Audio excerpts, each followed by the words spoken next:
Assalamu alaikum everyone, welcome back to my channel. I hope you all doing great, my loving brothers and sisters. So a little long, मैं बहुत काफ़ी gap हो गया है. I didn't upload any video. So yes, I was busy in Eid. Okay, क्योंकि family gathering है and lots of things happening around. So yeah, उम्मीद है आप सब लोग की ईद बहुत अच्छी गई होगी. मुझे कमेंट में बताइएगा आप लोग की ईद कैसी गई है. तो यह आज मैं बहुत ही अच्छी है, बहुत ही आउटस्टैंडिंग वीडियो के साथ हाजिर हुई हूँ, जिसमें जिक्र किया जाए कुल इस सिरात को पार करना, 7 मरहले 7 सवाल. So yes, and I hope आप लोगों की ये एनर्जी बिल्कुल भी डाउन नहीं हुई होगी रमज़ान के बाद, एंड हुई भी है तो डोंट वरी, ये वीडियो आपका ईमान जगा देगी.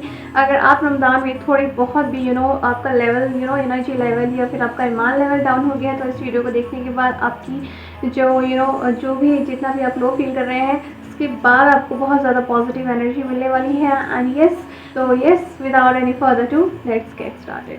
पुल्ले सिरात, जहन्नुम के ऊपर बना हुआ मशहूर पुल. बिलाशुबा हम सब इस पुल को पार करेंगे, जो बाल बराबर बारीक और तलवार की धार जितना तेज है. कोई भी पुल सिरात को उस वक्त तक पार ना कर सकेगा जब तक वो सवालात के 7 मरहलों से ना गुजर जाए. 7 सवालात 7 मुख्तलिफ पड़ाव पर. ये 7 सवालात क्या हैं? क्या आप इनका जवाब देने के लिए तैयार होंगे?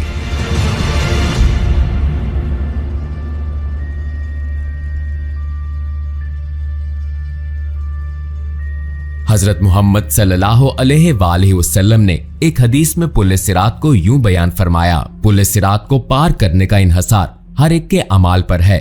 कुछ लोगों के लिए ये बहुत आसान होगा और कुछ के लिए बहुत मुश्किल. ये जहन्नुम का एक पुल है जो के बाल से ज्यादा बारीक और तलवार की धार से ज्यादा तेज है. इसमें कांटे और बेड़ियां हैं जो उनको गिरफ्त में लेंगे जिसे अल्लाह चाहेगा. कुछ लोग इस पर से पलक झपकते गुजर जाएंगे, जैसे रोशनी की रफ्तार हवा की तरह, या आली नसब घोड़ों और सवारियों पर. फरिश्ते पुकारेंगे, ऐ परवरदिगार सलामती फरमा, ऐ परवरदिगार सलामती फरमा. वो लगातार पुकारेंगे. वहां ऐसे लोग होंगे जिनको खराश भी ना आएगी, और ऐसे भी होंगे जिन्हें हथौड़े से मारा जाएगा, और ऐसे भी होंगे जिनके चेहरे आग में झोंक दिए जाएंगे. जी हाँ, जैसा कि हदीस से साबित है कि लोग खुदा की बारगाह में अपने दर्जात की बुनियाद पर इस पुल को पार करेंगे. कुछ लोग इसे रोशनी की रफ्तार से पार करेंगे, जबकि दूसरे रेंग कर इस सफर का इख्तिताम करेंगे. जैसा कि कुरान मजीद की सूरा 79 आयत 6 में दर्ज है कि हजरत इसराफील अलैहिस्सलाम 2 दफा सूअर फूंकेंगे, और पहली दफा सूअर फूंकने पर सिवाय उनके जिसे अल्लाह सुब्हानो ताला चाहे, जमीन और आसमानों की हर चीज उसकी हैबत से लरज उठेगी, और उसके साथ ही कयामत बर्पा हो जाएगी.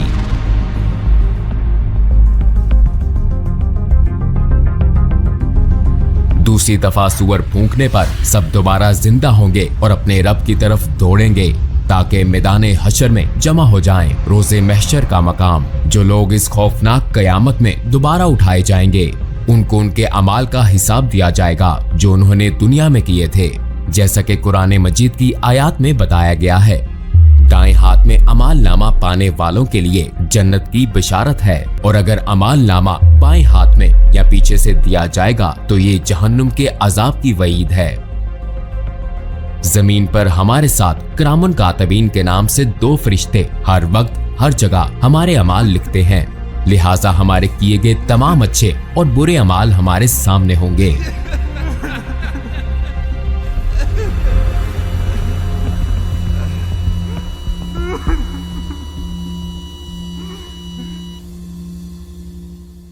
अमाल नामे के हवाले से सूरह कहफ की आयत नंबर 49 में बताया गया है, और उनके सामने अमाल नामा रख दिया जाएगा. फिर तू मुजरिमों को देखेगा, उस चीज से डरने वाले होंगे जो उसमें है, और कहेंगे अफसोस हम पर. ये कैसा अमाल नामा है कि उसने कोई छोटी या बड़ी बात नहीं छोड़ी, मगर सबको महफूज किया हुआ है और जो कुछ उन्होंने किया था सबको मौजूद पाएंगे और तेरा रब किसी पर जुल्म नहीं करेगा। रोज़े महशर अमालनामा हमारे सामने रखा जाएगा। एक दफा अमालनामा मिल गया तो हम अपनी मंजिल के करीब पहुंच जाएंगे, लेकिन आखिरी मंजिल से पहले एक और पड़ाव भी है, एक ऐसा पड़ाव जो बाल से बारीक और तलवार की धार से तेज है। एक ऐसा पड़ाव जिसे बगैर किसी इस्तिस्ना के सबको पार करना है। ये पड़ाव पुलिस सिरात है। तुम में से कोई भी ऐसा नहीं जिसका इस पर से गुजर ना हो। ये तेरे रब पर लाजिम मुकर्रर किया हुआ है।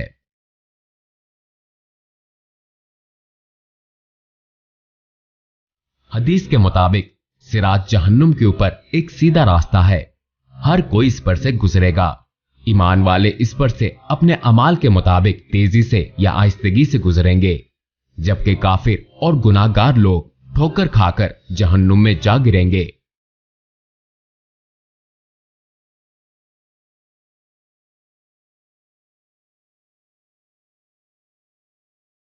प्यारे नबी सल्लल्लाहु अलैहि वसल्लम ने फरमाया, सबसे पहले पुलिस सिरात को अबूर करने वाले आप सल्लल्लाहु अलैहि वसल्लम होंगे और फिर आप सल्लल्लाहु अलैहि वसल्लम की उम्मत। अगर लोगों के अमाल अच्छे होंगे तो वो तेजी से इस पर से गुजरेंगे। लिहाजा पुलिस सिरात पार करने के लिए आपसे क्या पूछा जाएगा? पुलिस सिरात पर हर एक से उसकी जिंदगी के अच्छे अमाल और गुनाहों के बारे में पूछा जाएगा। जैसा कि हमने शुरू में कहा कि पुलिस सिरात को 7 मरहलों पर सवालात के बगैर पार नहीं किया जा सकता। 7 पड़ाव के 7 सवालात।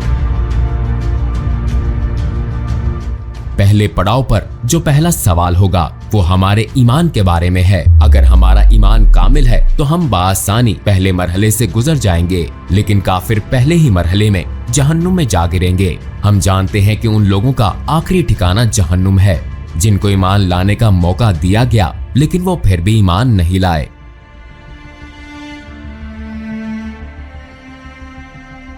खुदा ने अपनी पाक सिफात और नेक बंदों के जरिए अपना तारुफ करवाया, तो जो ईमान नहीं लाए बिलाखिर उनका आखिरी ठिकाना जहन्नुम है। और जहन्नुम इतनी बेरहम होगी कि जब उससे पूछा जाएगा कि क्या तुम भर गई हो, तो ये चिल्लाकर कहेगी,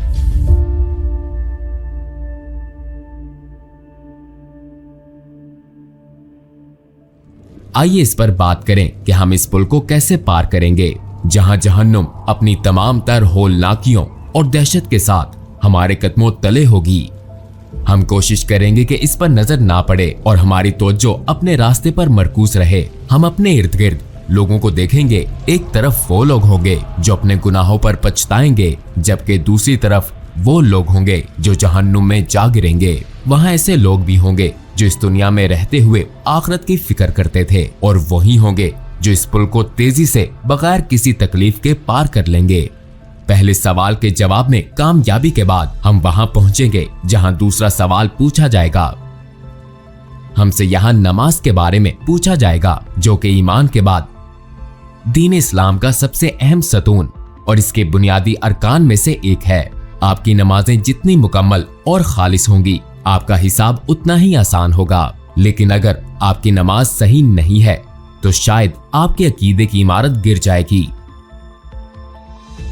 हमारे प्यारे नबी सल्लल्लाहु अलैहि वसल्लम ने फरमाया, नमाज दीन का सतून है। जिसने इसको तर्क किया बस उसने पूरे दीन को मुनहदम किया। अगर हम जहन्नम की आग से बचना चाहते हैं तो हमें यकीनी तौर पर अपनी नमाजें एक इमारत के मजबूत सतून की तरह कायम करनी होंगी। अगर हम जमीन पर सुई के नाके से भी जहन्नुम की आग देख लें तो सजदे से सर नहीं उठाएंगे। ठीक है, हमारा ईमान मजबूत है और हमारी नमाजें भी दुरुस्त हैं। अब हम तीसरे मरहले में दाखिल होंगे।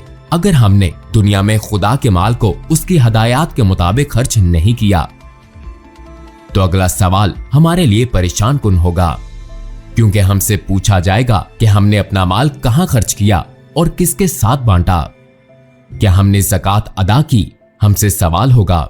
इस बारे में गौर कीजिए। आपने जिंदगी इस ख्याल के तहत गुजारी कि खालिक का अता करदा माल आपका अपना है और ज़कात जिसका हुक्म खुदा ने बांटने के लिए दिया। आपने इसे मुस्तहकीन को देने के बजाय उनसे छुपाने को तरजीह दी। हमें ऐसी सूरत हाल से अल्लाह की पनाह मांगनी चाहिए। अगर हम अपना माल छुपाएंगे तो जन्नत भी हमसे छुप जाएगी। लिबाद और सिला रहमी है।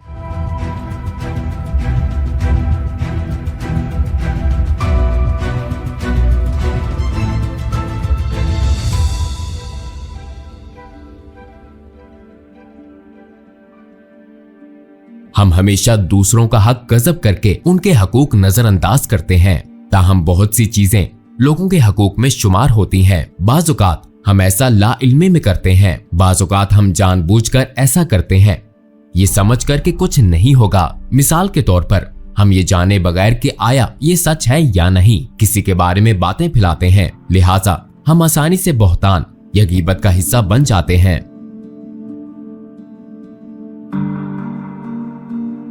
हमारे दीन में खानदान और रिश्तेदारों का तस्वुर बहुत अहम है, लिहाजा इसको बहुत अहमियत देनी चाहिए। ताहम हो सकता है कि हम अपने तमाम रिश्तेदारों के साथ हमेशा ना रहें, हमें उनके कुछ रवैये नापसंद हो, लेकिन हमें उनसे मुकम्मल कता ताल्लुक नहीं करना चाहिए। आइए सहाबा कराम रिजवान अल्लाह अलैहिम अजमाइन की हयात पर नजर डालें। चंद सहाबियों के वालिदैन मुसलमान ना थे, लेकिन उन्होंने फिर भी अपने वालिदैन को खुश करने की कोशिश की, सिवाय उन मामलात के जिनसे खुदा ने मना किया था। जब हम उन तमाम मराहिल से गुजर जाएंगे तो हमसे तहारत यानी गुस्ल का सवाल होगा। अगर हम पिछले 6 सवालों में कामयाब रहे, खुदा के फजल से हम उन लोगों में शामिल होंगे जो सफाई को तरजीह देते हैं। अगर हम तहारत का ख्याल ना रखते तो पिछले सवालात में कामयाबी भी मुमकिन ना होती।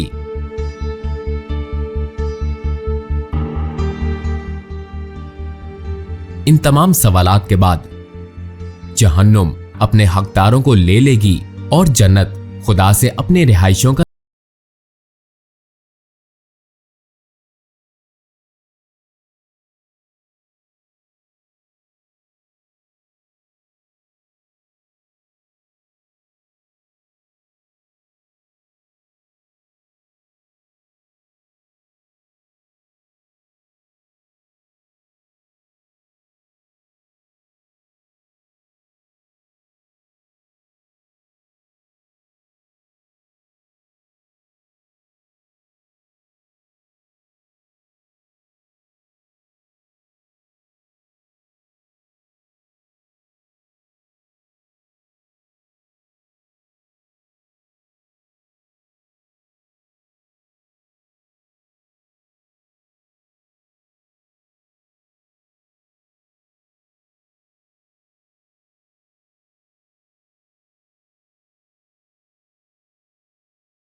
कर जाता है।